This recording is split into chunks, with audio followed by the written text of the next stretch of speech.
Hello, everyone. It's great to be here today at the University of Ottawa Medical School. I was speaking earlier with some future health professionals. This afternoon, I worked with all 13 of Canada's premiers to tackle one of the most important issues facing Canadians, strengthening publicly funded universal health care across this country. For generations, public health care has been a core part of what it means to be Canadian. It's built on a promise that no matter where you live or what you earn, you will always be able to get the medical care you need. But right now, our healthcare system isn't living up to that promise. Les délais d'attente aux urgences sont devenus dangereusement longs. Nos hôpitaux et nos cliniques réduisent leurs heures d'ouverture en raison de la pénurie de main-d'œuvre. Il y a des millions de Canadiens sans médecin de famille ou d'infirmières praticiennes qui doivent se débrouiller seuls dans le système de santé. People are waiting too long for essential surgeries, and we're seeing a growing need for mental health care, especially amongst young people. Canadians deserve better. Notre pays est un leader mondial de la recherche dans le domaine de la santé. C'est au Canada que les opérations à cœur ouvert ont connu leur début, que l'insuline a été élaborée et que des découvertes sont faites couramment dans la lutte contre le cancer. Les soins de santé sont de calibre mondial, mais on a besoin d'un système qui fonctionne bien pour que tous aient accès à ces soins. The pandemic reminded each and every one of us just how important our health is. It also put enormous pressure on our healthcare systems and on our healthcare workers. And it made us take a hard look at the long-standing issues facing our healthcare. As leaders, we've come together to deliver tangible actions and outcomes today while building a more modern system to ensure results for all Canadians for the future. The provincial and territorial governments deliver health care with support from federal funding, which ensures that our collective commitment to the Canada Health Act is upheld. In fact, it's written right into the Canada Health Act that, as governments, we need to protect, promote, and restore the physical and mental well-being of residents of Canada and facilitate reasonable access to health services without financial or other barriers. To help ensure that, we're announcing that the federal government will be providing $198 billion in additional federal health funding over the next decade. This includes planned increases to the Canada Health Transfer and new funding of $48 billion over the next 10 years. Obviously, this is a major federal investment in healthcare. But we all know that money alone is not the answer. Each province and territory is facing different challenges. That's why we're focused on negotiating 13 distinct bilateral agreements that will respond to various situations across the country. This will make sure that real improvements are made and accounted for, particularly in 4 priority areas: primary care, healthcare workers, mental health, and health information and data. First, primary care, making sure Canadians have access to family doctors and nurse practitioners. It's about having someone you trust, who knows you, your kids, your parents, your grandparents, and who will make sure that everyone gets the right care and finds the right specialists. A family health team is there to be your entry point into the healthcare system, so it doesn't have to be the emergency room. La deuxième priorité est d'aider les personnes au cœur même de notre système de santé et de réduire les listes d'attente. Les médecins, les infirmières, les ambulanciers et ambulancières, les préposés aux bénéficiaires et tout le personnel de la santé ont tout donné pour les Canadiens pendant ces dernières années épuisantes. Ils étaient les héros de la pandémie et aujourd'hui, ils vivent encore beaucoup de pression. Quand ils n'ont pas ce qu'il faut pour faire leur travail, c'est tout le monde qui souffre, y compris les patients en attente de rendez-vous ou d'opération sur des listes d'attente qui s'allongent.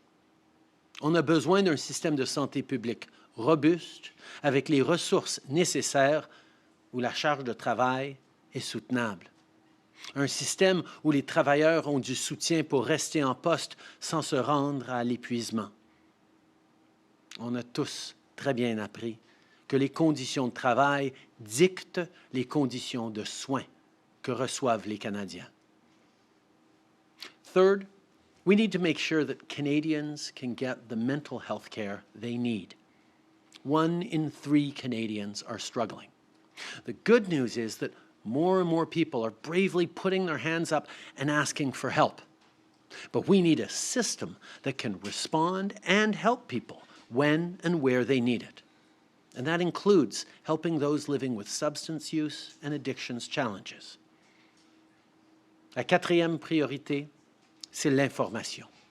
C'est de mettre en place un système de santé du 21e siècle qui est connecté et dans lequel on a tous un accès électronique à nos renseignements médicaux.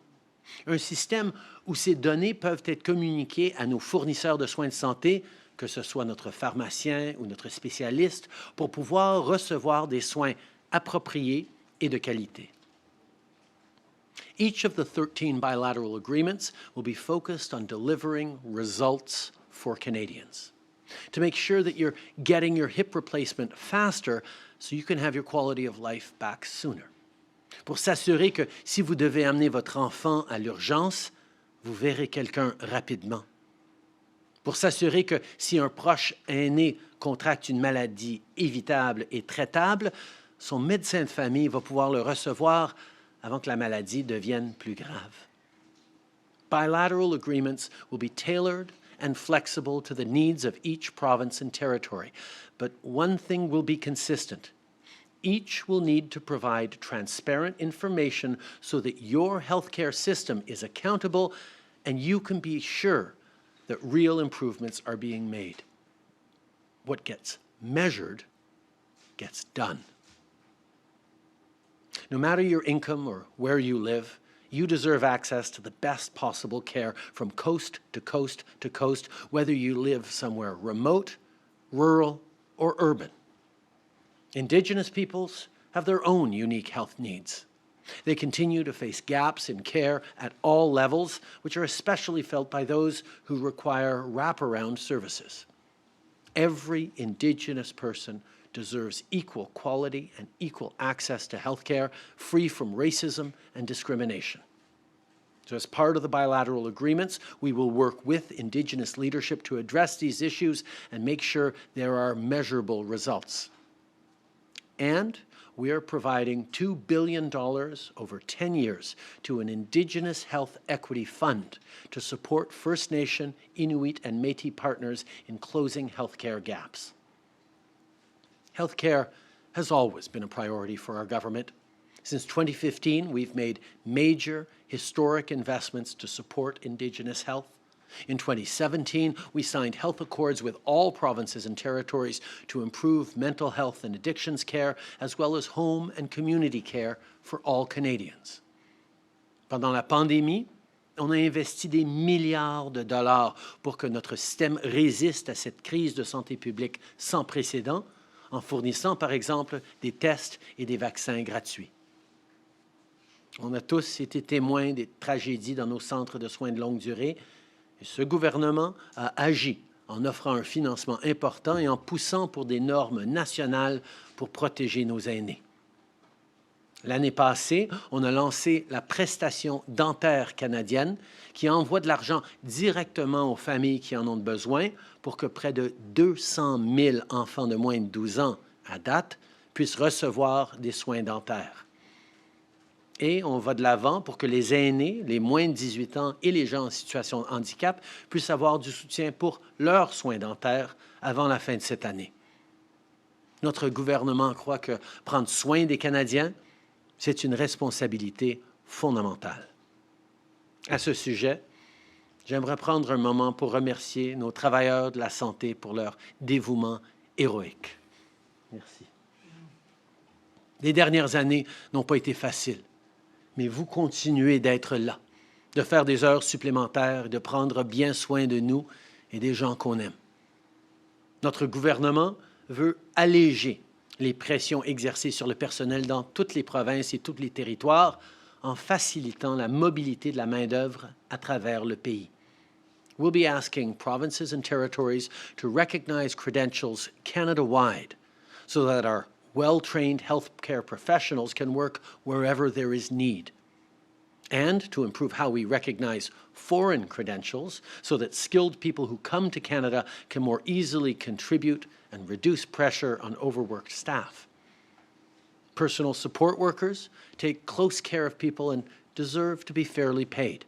That's why today we're investing $1.7 billion towards the goal of $25 an hour for their important work. But most importantly, in order to support Canadian healthcare workers, we're taking steps to keep our public system strong. This is a big country, built on big, progressive ideas. And few are more central to who we are as Canadians than the promise of universal, publicly funded healthcare. We all pay our fair share, knowing that, unlike a lot of places, we don't have to make the choice between paying the mortgage or getting a much-needed surgery. And we like to know that our neighbor doesn't have to make that choice either, no matter their circumstances. So when it comes to healthcare, we need to make sure to look out for everyone and leave out no one. We're taking action today so Canadians can continue to have trust in our public system. We know that cuts and austerity won't make us stronger and won't help Canadians thrive. We're investing in the well-being of Canadians and in a strong social safety net, not only because it's the right thing to do, but because it's the smart thing to do.